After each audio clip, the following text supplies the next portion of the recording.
Good evening and welcome to Kunsang Pile Join. We're always happy to have you with us tonight in the evenings and in the daytimes whenever we're showing videos of Jetsunma and any other time. Today's teaching by Jetsunma Ahkon is entitled "See the Face of the Buddha," and that teaching was given back in 1990. So I hope you enjoy it, and we will begin now.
Today we will be continuing on our present theme, which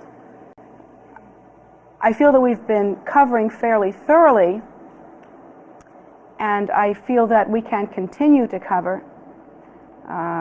This theme requires participation by those that hear the teachings, and the participation is important in that what the theme is about is spiritual fidelity, which is an utterly meaningless concept unless one becomes involved in the process of attaining spiritual fidelity. It has meaning that is only relevant to one's own practice, to one's own path. And so please consider that when you hear these teachings and you become involved in them, therefore, you should accordingly take them home and really practice with them, really utilize them in some way so that they can have meaning.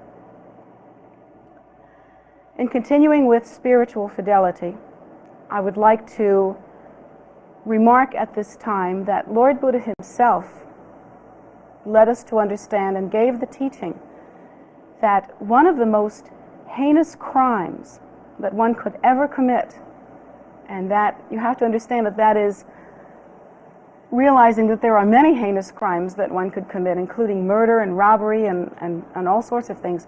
But one of the most heinous crimes that one could commit from a spiritual point of view is to acclaim oneself as being more advanced or further along on one's path than one is rightfully. That is one of the most heinous crimes that one can commit. Why that is one of the most heinous crimes is a very involved subject, and I think to understand that is to better understand spiritual fidelity. First of all, let's examine that from the Buddhist point of view, having to do with the philosophy that the Buddha teaches us. The Buddha teaches us that cyclic existence is unacceptable, in that it is pervaded with suffering, in that all sentient beings do experience suffering, in that even the happiness that they do have within cyclic existence, and we do also have happiness as well as suffering, even that happiness is temporary. And therefore we suffer from the suffering of impermanence, in that we do not cope well, we do not adjust well to the idea that all experiences that we have, whether they be happy or unhappy, are impermanent, and therefore we cling to happiness as well as unhappiness. Cling to all manner of experience. Why we don't cope well with impermanence is due to our belief in self-nature as being inherently real, and due to our perception of self-nature as being a continuation. And that continuation needs to remain stable in order for us to remain safe. This is how we feel. Of course, according to the Buddhist teaching, self-nature is not inherently real. Our true nature is the primordial wisdom state, which is free of all conceptualization, including the conceptualization of self-nature. that state which is luminous, which is free of all contrivance, free of all imitation, which is innately wakeful, in that it is not empty and dark, as one would picture a void being empty and dark, but rather is aware, but with a non-specific awareness. What the Buddha teaches, what the Buddha calls innate wakefulness. It is an awareness, but again, non-specific. More like luminosity than awareness as we understand awareness. Wakefulness. That is our true nature, not the self that we conceive ourselves to be. So from that point of view, any consideration of ourselves as being very advanced or great beings is false. There's no such thing. There is no greater being than another. And even when we see lamas on thrones, or those who are in a position of spiritual teaching, if they are truly realized, they do not consider themselves to be greater beings than anyone else.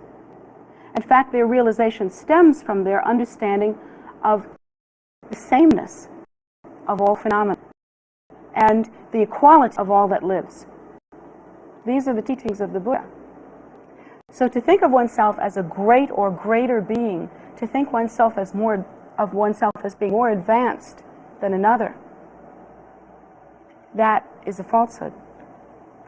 Yet many students come to me, in fact, when they first come to the center, and are embarrassed by this later, so I wouldn't think to mention any names, but when they first come to me, they come to me with the desire to be recognized.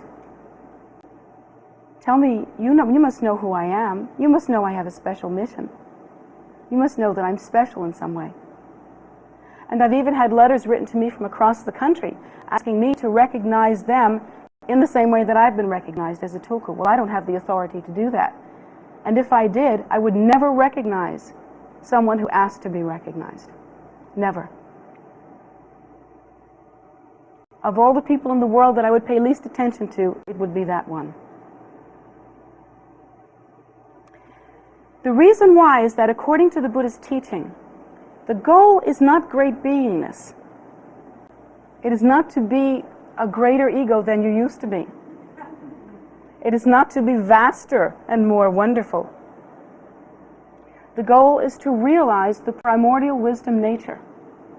That nature which is free of such falsehood, such limitation, and such conceptualization. Free of that. To realize one's innate nature, which is the same as the nature of this plant, which is the same as the nature of any animal or non-physical being.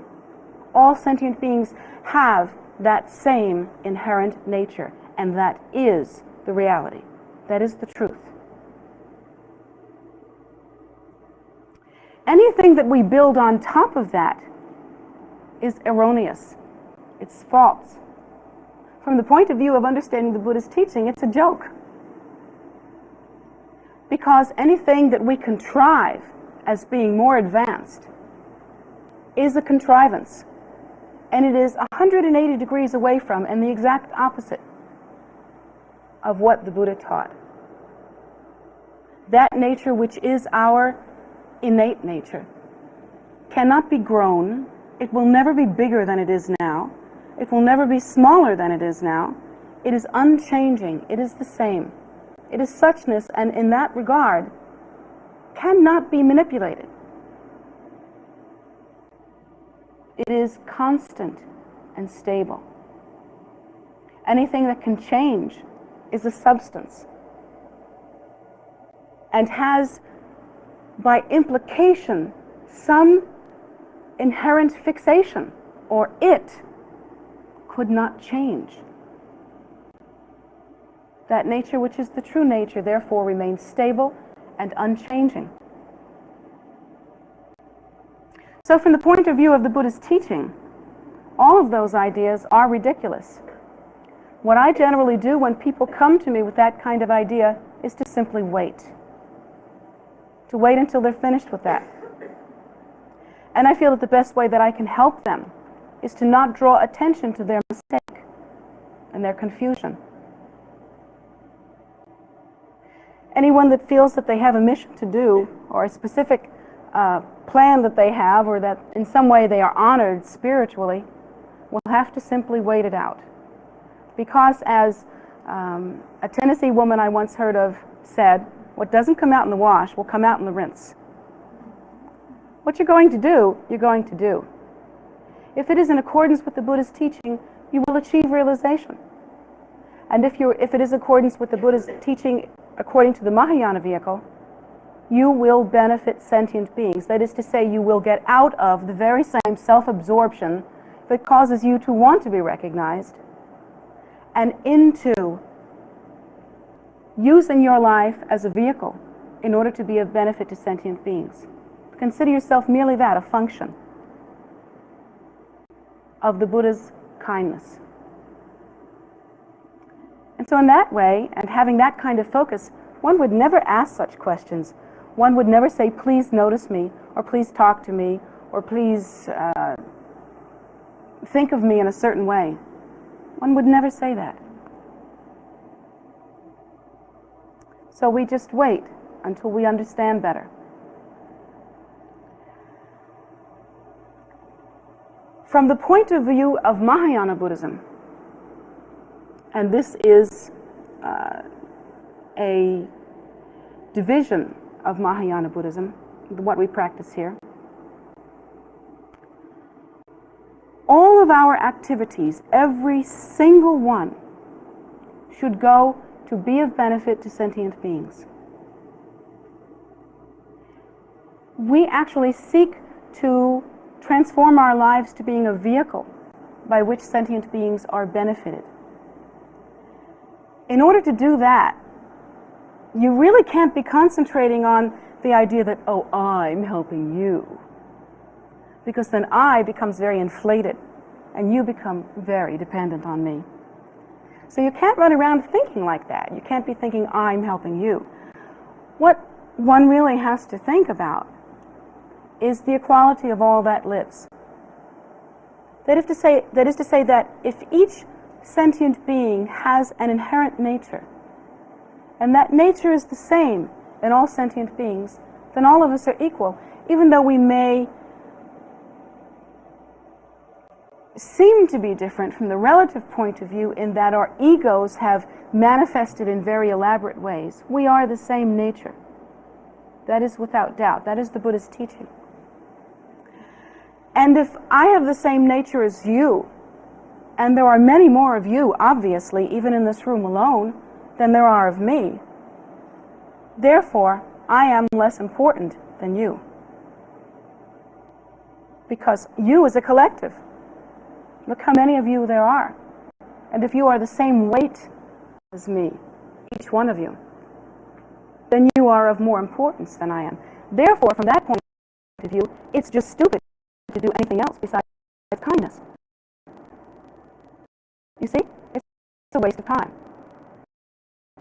Also, from another point of view, the Buddha teaches us that everything that we have, including our ideas about ego, including our ideas about how great we are, or how small we are, the flip side of that. Humility can be the other side of ego. Or how much we have, or how much we can do, or how busy we can stay, or how powerful we can be, or how competent we can remain. All of these ideas die when we die. Not only that, but they change every time our moods change. Have you ever noticed that there are some days when your competence and your busyness and your strongness and your wealth and your power bring you great and immense comfort? And you have the idea that, yes, things are going well now. And then on another day, perhaps you have PMS, or you're just in a bad mood, or maybe it's raining. For some reason that no one can fathom, suddenly all those things fall away. And we feel inept and lonely and fretful and short-tempered, and everything that we blew up the other day to be grand and wonderful is like nothing. So we change from day to day. And haven't you noticed that even worse than that, we pretty much change from moment to moment? In one moment, something can be really important, and the next moment it can be as though it never happened. So everything is impermanent. The only thing that's constant is change in cyclic existence. And since we are obviously involved with impermanence, why put our stock in, why put our, quote, money in, if you will, those things that are deluded in that way, that are constantly changing, that constantly abandon us and leave us disappointed? Instead, according to the Buddha, we should do those things that actually purify one's mind stream, purify one's perception, and lead us toward the pure perception of realizing the primordial wisdom of nature. What are those things? Well, those things are the kinds of things that you saw the children engage in a contest about and give the adults a contest about. They are the things that we call meritorious activity, those things that purify the mind stream and the perception and lead to enlightenment are things like generosity, contemplation, meditation, prayer, offering, study, teaching, and what else? Who knows what else? There's one more. Memorization, thank you. Recitation. Did I say recitation? You don't even remember if I said recitation. So where's your memorization? Not much better than mine, right? These are the things that actually cause the purification of the mind. They serve as an antidote to the very problems that cause us to revolve in cyclic existence endlessly and fruitlessly.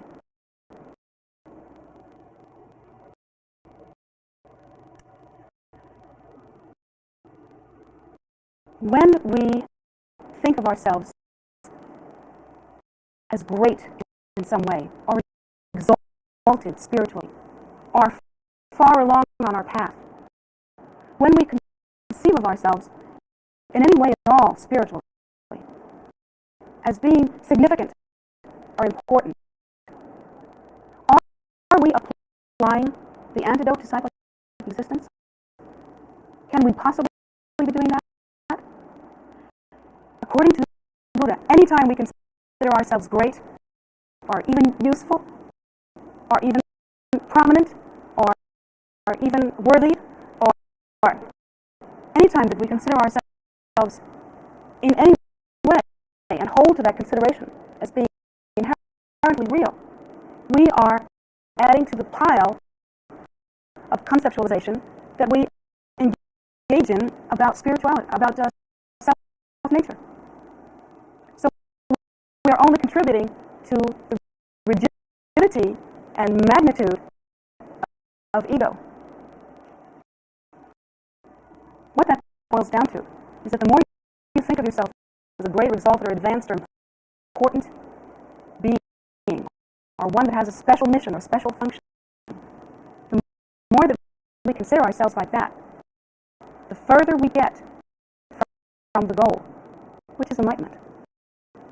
And the more fixed we get in self-nature as being inherently real. So when a student says, "Look at me, see who I am," what do you want me to tell you? What can I tell you? What I can look at is maybe I can look, and maybe I can, if I have some special power, which I don't think I do, maybe I can look at you and I can say, "Oh, in your past life you were somebody and somebody. Maybe you were Nefertiti. How many Nefertitis are there in this room? Come on, you know you were Nefertiti. Anyway, in your past life, maybe you were Nefertiti, or maybe you were Christopher Columbus. One of you should be Christopher Columbus. I was born on his day. So, or maybe you were Cleopatra. I'm sure that I was told I was Cleopatra and Nefertiti. Is that hot or what? Do you believe that? Actually, I think I'm an emanation of Estee Lauder, but never mind. So, I can tell you things like that, but what does that tell you? That tells you what else you did in your samsaric past that helped you to cling to self-nature as being inherently real.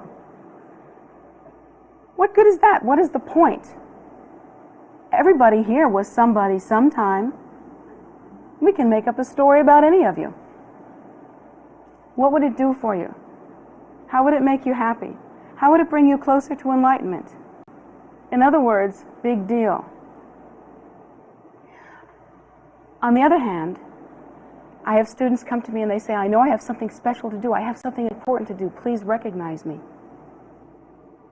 Well, actually, I have a little kind of running joke that I do, and it's a little mean that I'm that way. When somebody says to me, recognize me, I ask them for their driver's license. And then I tell them who they are.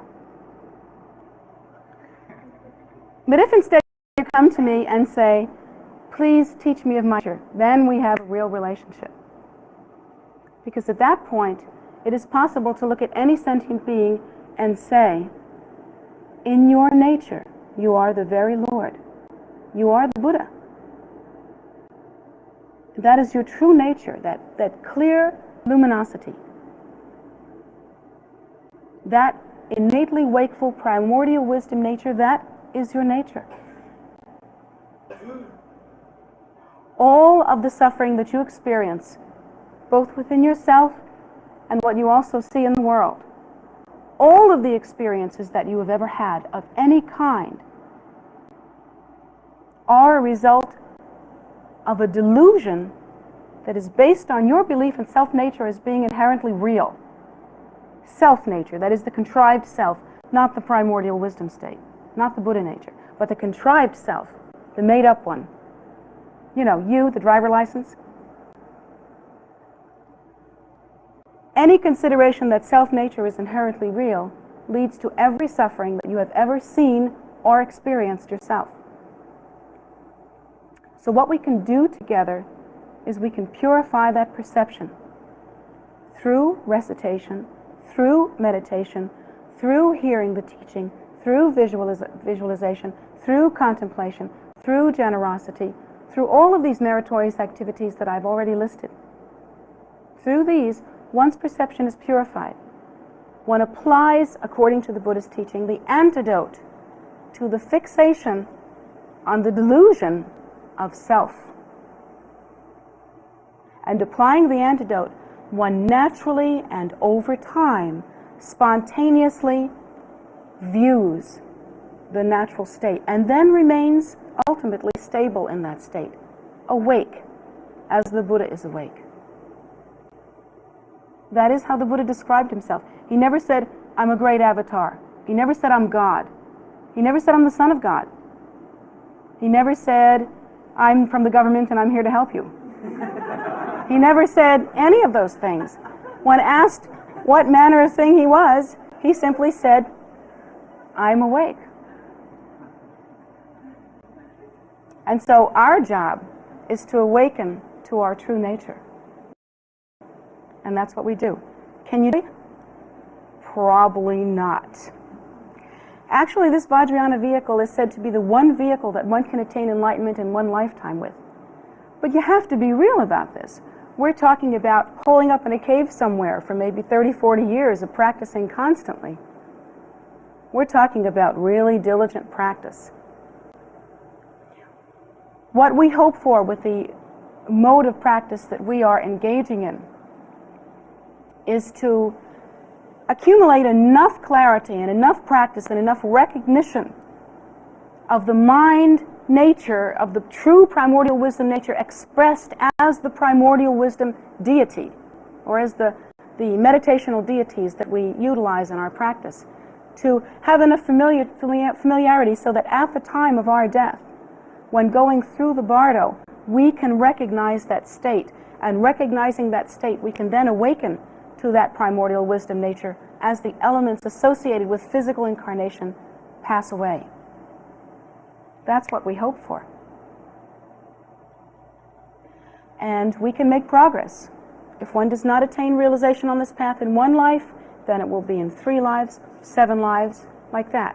But a remarkably small number compared to even the other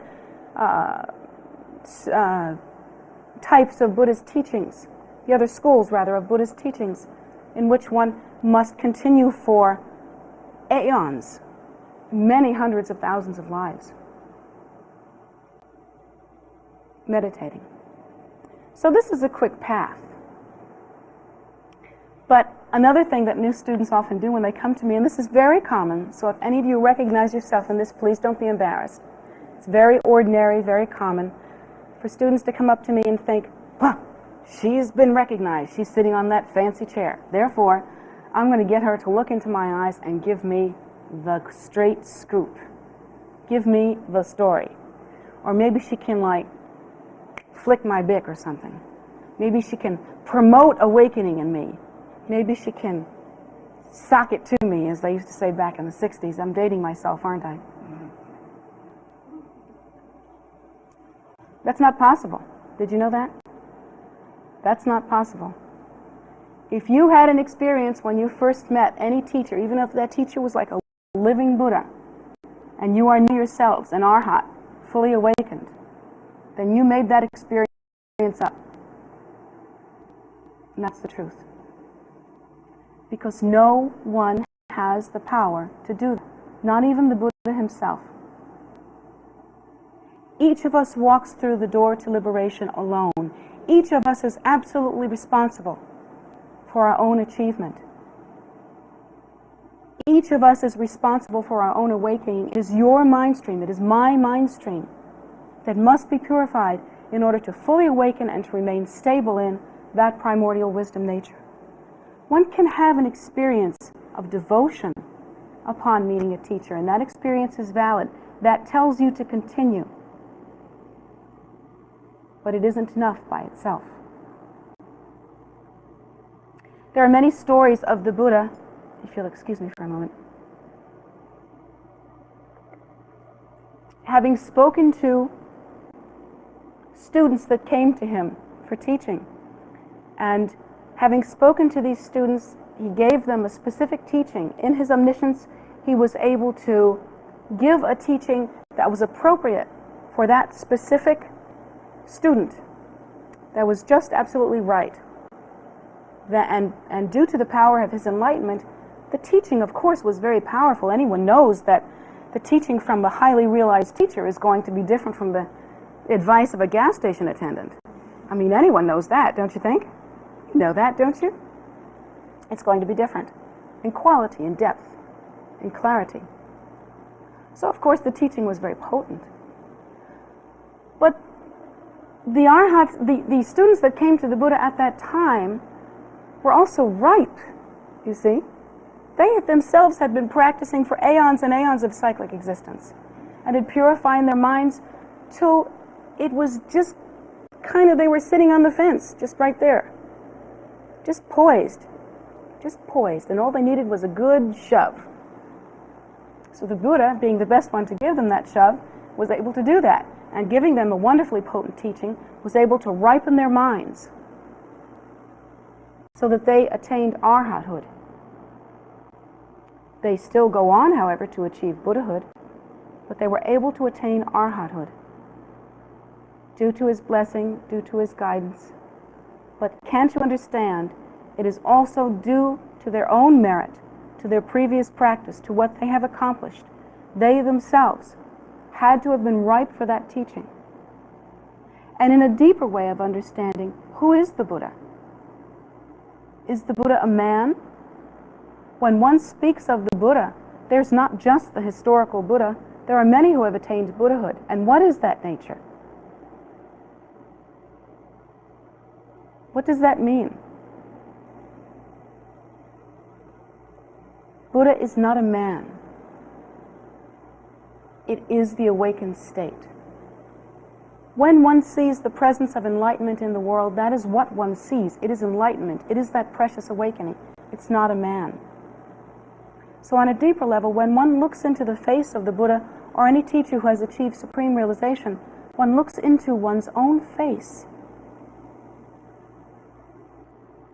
And what is accomplished in that way due to one's own ripening good karma, due to what one has experienced. and what one has achieved.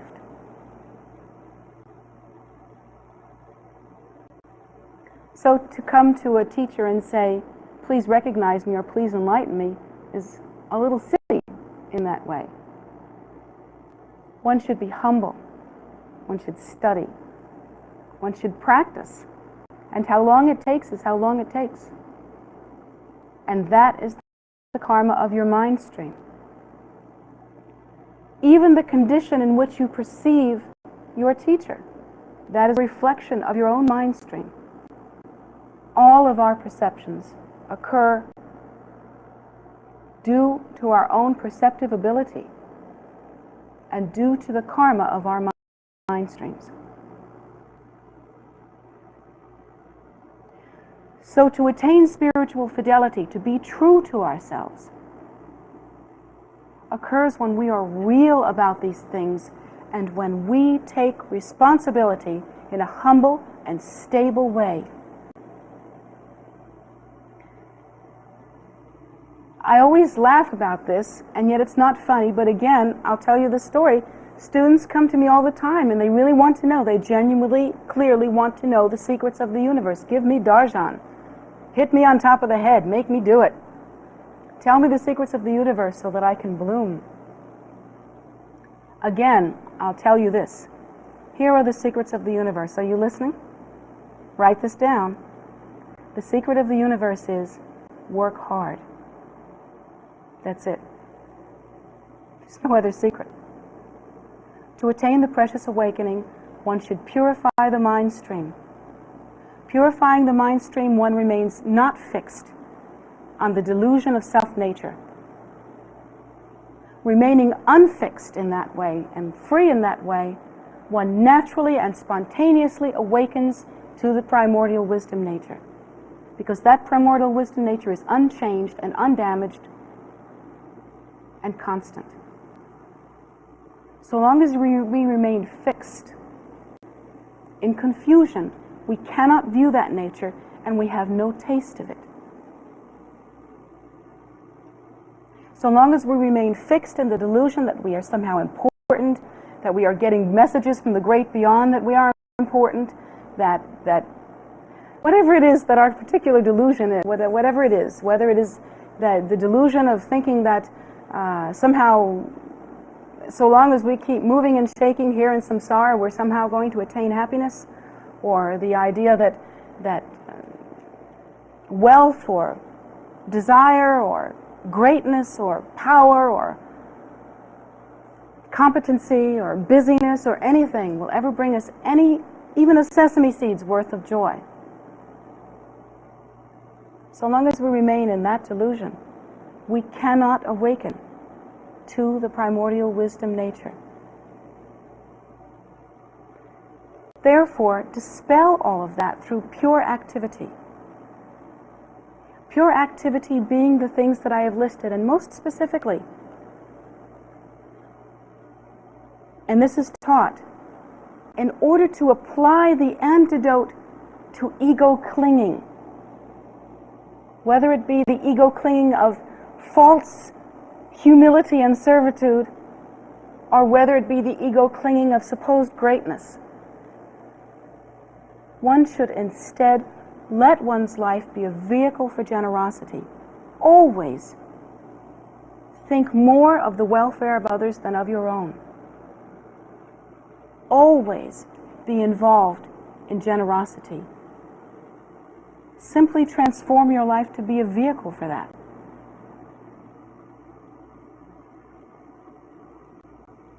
That is the direct antidote. And eventually, like any antidote, will lead to the purification of the disease, which, when understood thoroughly, ultimately is desire.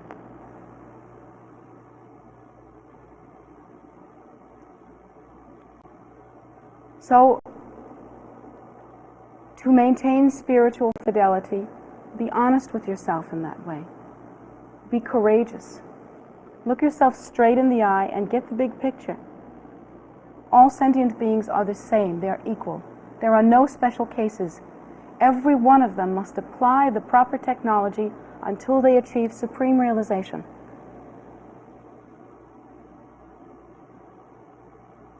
all of us must cease this fixation on self-absorption in order to realize the natural state.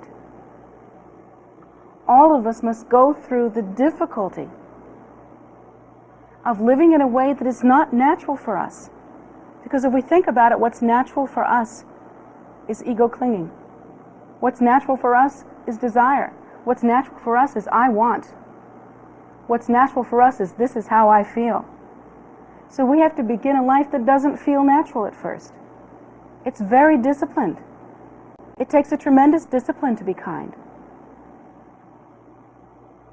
Can I take a moment now to mention another pitfall that new students generally describe to me? They say to me, I don't think I can practice this Mahayana path because I'm not naturally kind. Well, hello! Welcome to the real world. Neither is anyone else. Because anyone that is naturally generous is enlightened. Compassion spontaneously arises from the realization of the primordial wisdom state. Since you're not a Buddha, I already knew that. So if you're waiting to feel especially kind, how long do you think you'll have to wait? You could be here a while. You better set up camp. According to the Buddha's teaching, no one is kind in the beginning. One must adapt what feels like a very artificial discipline. And it feels unnatural at first. And I knew people that say, well, I'm angry all the time. Well, hello, so is everyone else. We all are afflicted with hatred, greed, and ignorance. So what we have to do is we have to start small. Let's try for 10 seconds of pure generosity, caring only for the welfare of others. As soon as you get 10 seconds, move on to 12. Maybe in a couple of weeks you can try 30 seconds. Then go for a minute. That's like a year's worth of work. Have you ever tried pure generosity? Believe me, it's a year's worth of work. And then pretty soon you'll be thinking about an hour. And after a while it will become a habitual tendency. Oh, you'll always want to fall back. Because that is the nature of samsaric existence, and it should not surprise you since you are a samsaric being. We all are. Be patient with yourself. Do the best you can. Give yourself a break, and don't let yourself get away with murder. Those are my 3 cardinal rules for following the path. I made them up. Those are not the Buddha's teaching. So one should really listen to this, though, very carefully, because there is no excuse for not starting now. If you think you're not ready, get ready. No one's ready. If you think you're not kind, well, get kind. It's a discipline. If someone is naturally kind in their life now, first of all, you should examine it. Is it kind because they wish to be known as a kind person? And if it's genuinely kind, it's real they've developed the habit in the past. And how did they develop the habit in the past? The same way you're going to develop the habit now, 30 seconds at a time. So just start. Wherever you are, just do it.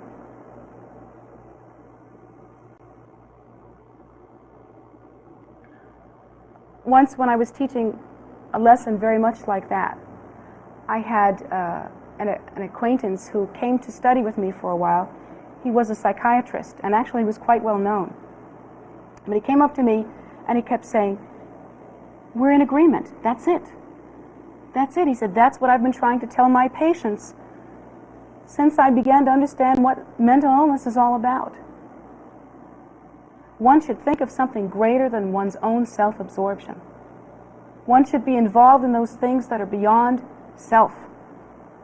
One should be involved in transcendence, something that is greater than self, something that is beyond caring what self is all about. To apply the antidote to self-absorption is a very powerful therapy. And from the Buddhist point of view, it's not only psychologically therapeutic, it also leads to enlightenment.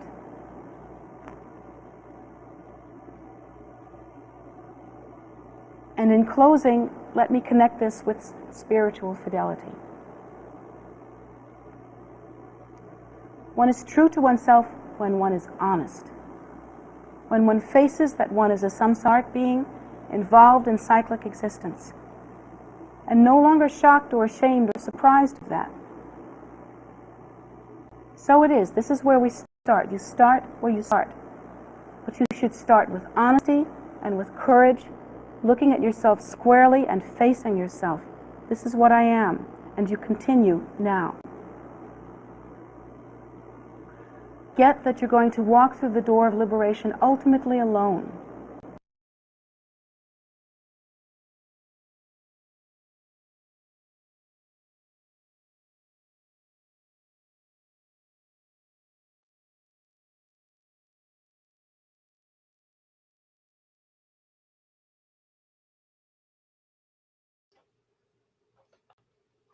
Thank you so much for joining us today. I was a little surprised as you were at the abrupt ending, but it was that was as long as it was expected to go. So uh, I don't think we missed anything. These teachings by Jetsunma are just timeless, and so I know I do love showing them again and again. We show them on Wednesday evenings at 7:30 p.m. and Sundays at 11 a.m. both times on YouTube, and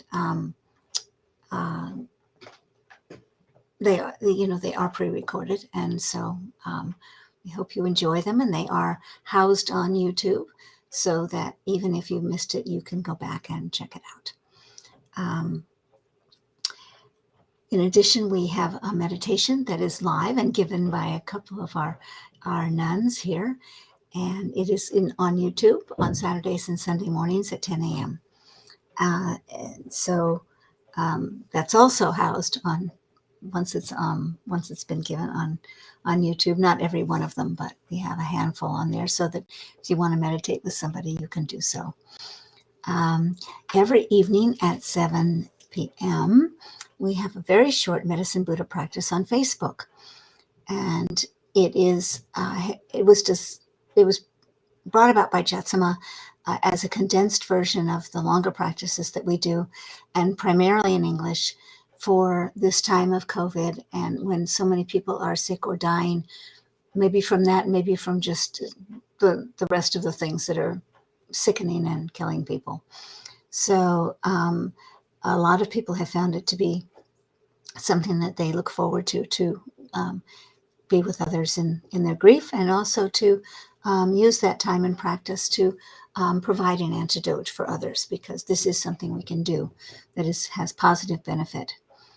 So join us. Anyone's welcome. It's again at 7 p.m. on Facebook. So we offer a food offering, a feast offering ceremony every day here at the temple. It's on Zoom, Monday through Friday, usually at 5:30, Saturdays at noon, Sundays at 2. And these practices are shown on the calendar that was uploaded there on chat. There's a link to it anyway. And you can go to the calendar and click on the event that you want to attend, and it will give you the links to get there and the passwords to get there and the practice that we'll be doing, so that you can be totally and completely prepared. So we invite you to join us. Please feel free anytime. It'll also give you, if there's any change in practice time, follow what the calendar says. And with that, we want to, also just let you know that there's a lot on Tara.org that you can learn from and that sort of thing. And should you, for having received teachings from Jetsunma, should you want to make an offering directly to Jetsunma, you can do that through her PayPal account, jetsumagift@gmail.com. And that's also in the chat here. So all these things are available for you, and we hope to see you online or in person. Currently, the temple is open outside. We had to close down temporarily, and we'll let you know as soon as we're back open again. We just had a lot of cases of people either with COVID or having been exposed. So for everyone's safety, we are closed at the moment inside the prayer room, but the outside is always open dawn to dusk, and you are welcome there. And we hope you enjoy it. And we hope to soon have you back in the temple. So thanks so much for joining us. Have a wonderful week and take care of yourselves.